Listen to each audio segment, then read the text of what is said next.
হযরতে সাদ আপনার বাজার করার জন্য মদিনার বাজারে তিনি বাজার করতে শুরু করে দিবেন।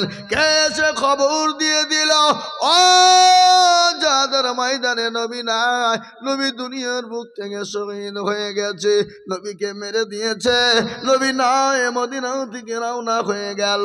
হযরতে সাদের কানে পৌঁছে গেল, আরে আমি বিবাহ করার জন্য বাজার করব, আর আমার নবী শহীদ হয়ে যাবে, আমার নবী আমার বিবাহ থাকবে না, আমার নবী ওই জাহাদের ময়দানে থাকবে, আর আমি সাত বিবাহ করার জন্য বাজার করব, এটা হতে পারে না। হযরতে সাদ তিনি ঢাল কিনলেন, তরবারি কিনলেন, বিবাহ করার জন্য বাজার না করে তিনি ঢাল এবং তরবারি কিনে নিলেন।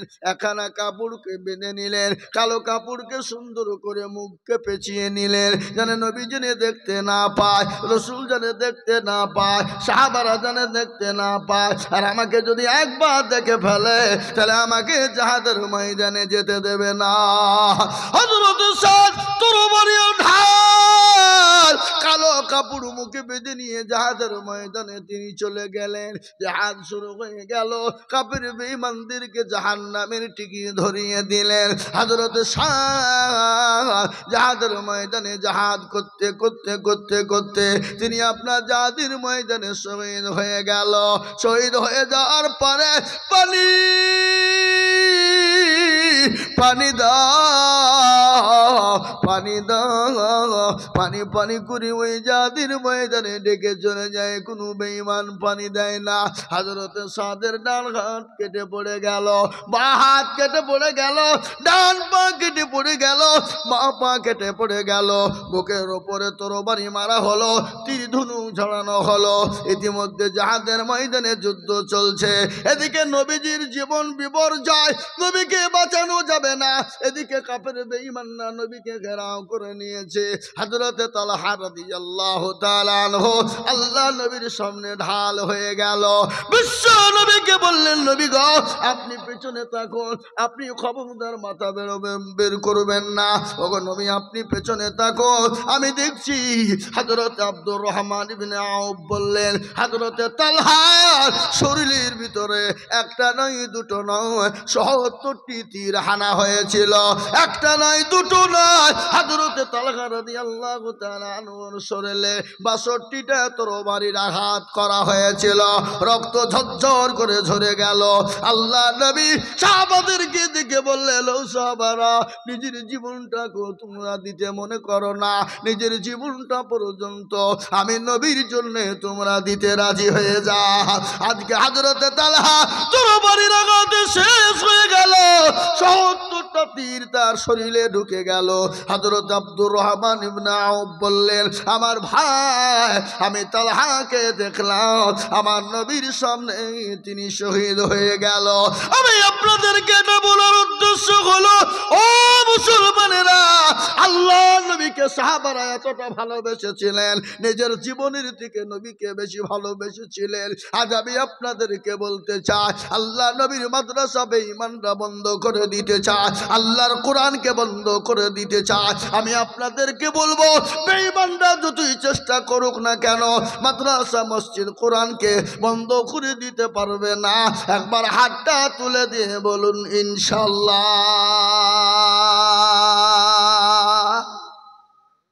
এর মধ্যে তাও কটা লোক হাত তুলছে না, ছি ছি ছি ছি, এরা মনে করেছে মৌলবী পয়সা হবে বের।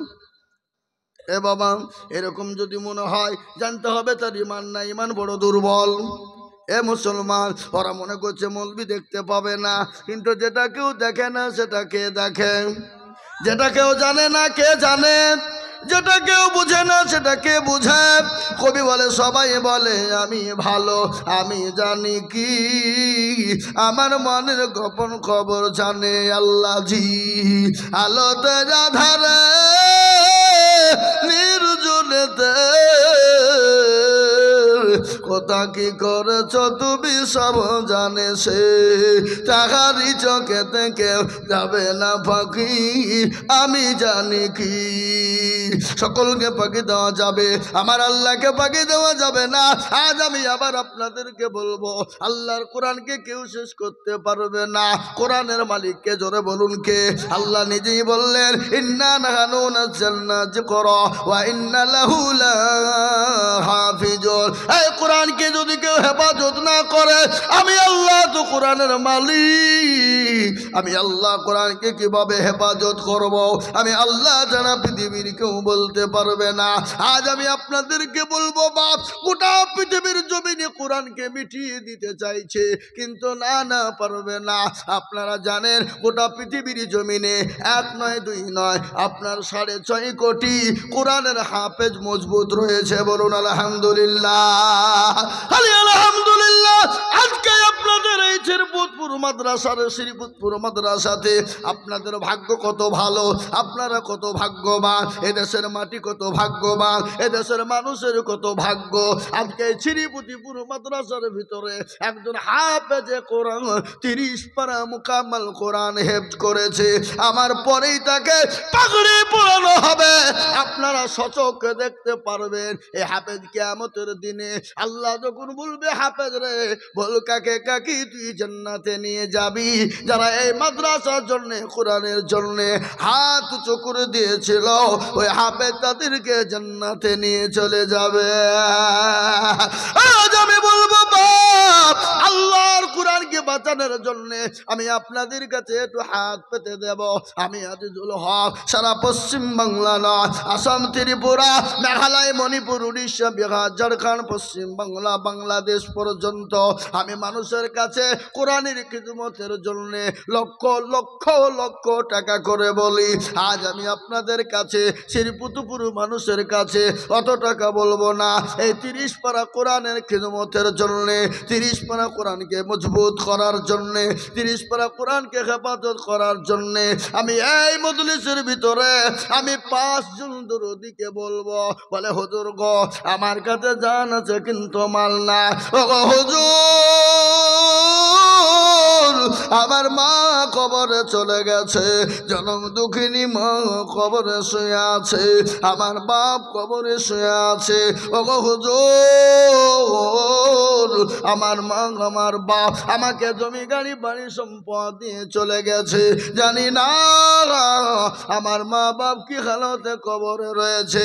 আমি আল্লাহর কোরআনকে মজবুত করার জন্য, আল্লাহর কোরআনকে জিন্দা করার জন্য আমি দেখতে চাই বাবা এই শ্রীপুতপুরের মুসলমানেরা ডানে বায়ে পিছনে সামনে উপরে নিচে সবাই মিলে হাতটা তুলে বলবেন, হুজুর গো আমার কাছে জান আছে, আমার কাছে মাল না, আমি পরে অল্প অল্প করে দিয়ে শোধ করে দেব।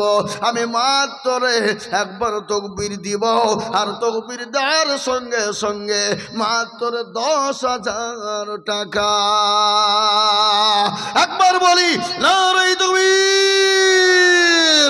এই মজলিসের ভিতরে ডানে বায়ে পিছনে সামনে উপরে মাস্টার, ডাক্তার, ব্যবসায়িক, জমিদার, পয়সাওয়ালা, গাড়িওয়ালা, বাড়িওয়ালা, আল্লাহওয়ালা, দিনওয়ালা, ইমানওয়ালা, কলমাওয়ালা, কোরআনওয়ালা, নবীর প্রেমিক, দিনের প্রেমিক, ইনশাআল্লাহ সর্বপ্রথম 10,000 ইনশাআল্লাহ।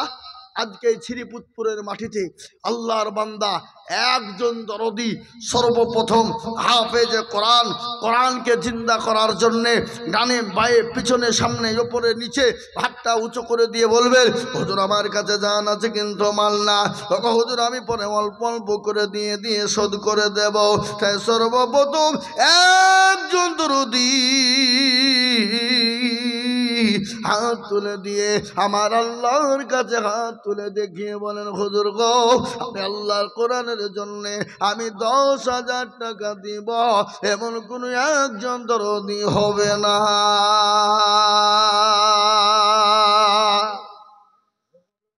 ইনশাআল্লাহ আজকে এই শ্রীপুতপুরের মাটিতে এমন কোনো বাবজি ভাই নাই এমন কোনো মা বোন সোনা দরদি নাই, এমন কোনো আল্লাহওয়ালা নাই আল্লাহর কোরআনের মহব্বতের জন্যে সর্বপ্রথম 10,000 টাকা দিয়ে আল্লাহর কোরআনের জন্য হাতটা উঁচু করে দিয়ে বলবে, হুজুর আমার কাছে জান আছে কিন্তু মাল নাই, হুজুর আমি পরে অল্প অল্প করে দিয়ে আমি 1 বছরের মধ্যে আল্লাহর কোরআনের জন্য হাত বানিয়ে দেব ইনশাআল্লাহ। শ্রীপুরপুরের মাটিতে একটা আল্লাহর বান্দা সেরকম নাই বাবা যে আল্লাহর কোরআনের জন্য সর্বপ্রথম 10,000 টাকা দেবে ইনশাআল্লাহ। দেখি বাপ, দিল কাকে বলে, অন্তর কাকে বলে, মোহাব্বতে নবীর প্রেমিক কারা, নবীর ভালোবাসেন কারা, নবীকে প্রেম মোহাব্বত করেন কারা, নবীর প্রেমিক হবেন কারা। আল্লাহ নবীর মোহাব্বতে সর্বপ্রথম আল্লাহর কোরআনের জন্য মাত্র 10,000।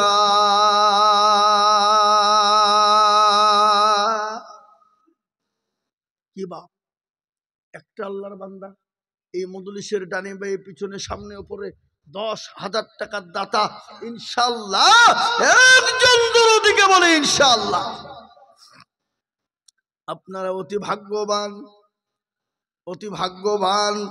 আজকে মাদ্রাসায় কোরআনের হাফেজ, পাগড়ি পরানো হবে, বহু টাকা বহু দিকে চলে যায়, ছেলে মেয়ের পিছনে, ডাক্তারের পিছনে, আত্মীয় স্বজনের পিছনে, বন্ধু বান্ধব বাজারে চলে যায়। ও মুসলমান, আল্লাহর কোরআনের জন্য যদি হাতটা বানিয়ে দেবেন আমার আল্লাহ তার দানের বদলে আল্লাহ। ভাই বসেন, এদিকে আসেন, মজলিস থেকে উঠবেন না, একজন চরম গুনাহ হয়ে যাবে, উঠে চলে যাবেন না, গুনাহ হবে। এটা দানের মাদ্রাসার জালসা, আদায়ের মাদ্রাসা জালসা। জি, আপনি মজলিস ভেঙে চলে যাবেন, গুনাহ হবে না। আমি তো জানবো আপনি ইসলামকে ভালোবাসেন না।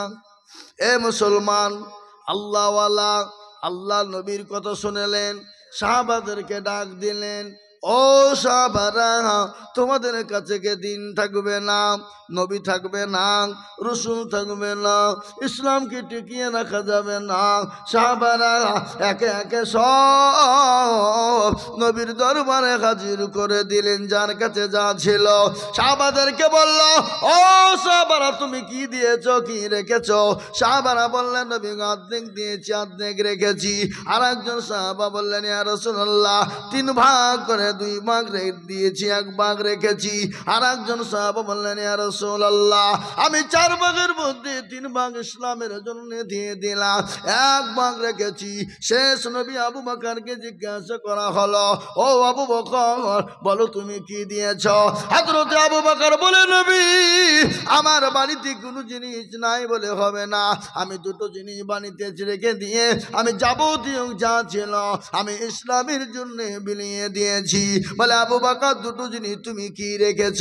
বলে 1 নম্বর রেখেছি আমার আল্লাহকে, আর 2য় নম্বর রেখেছি আমার নবীর মহব্বতকে। সুবহানাল্লাহ বলো। বিশ্ব নবী বললেন সবারে আজকে তোমরা যে যত দান করেছ আমার আবু বকরের দান সব থেকে বেশি। সুবহানাল্লাহ বলুন। ও মুসলমান, মহিলারা পর্যন্ত গলার হার, নাকের ফুল, কানের দুল, হাতের বালা, ও মুসলমান শুনে নিন, তারা পর্যন্ত দিয়েছে। এমনকি সন্তান 2 বছরের বাচ্চা নবীর কাছে গিয়ে বললেন নবী গো হাবিবুল্লাহ আপনি যখন দিনের জন্য ডাকলেন, খোদার কসম করে বলি আমি নবী আমি চলে গেলাম বাড়ি, কোনো জিনিস দিবার মতো না, আমি 2 বছরের বাচ্চাকে নিয়ে এসেছি গো নবী, আপনি যাদের ময়দানে নিয়ে চলে যান। নবী বললেন পাগলি রে, ও পাগলি এই 2 বছরের বাচ্চা নিয়ে গিয়ে কি করব বল? বলে নবী গো কাফের বেঈমানরা যখন আপনাকে আক্রমণ করার জন্য আসবে আপনি আমার সন্তানটাকে ঢাল স্বরূপ ব্যবহার করবেন।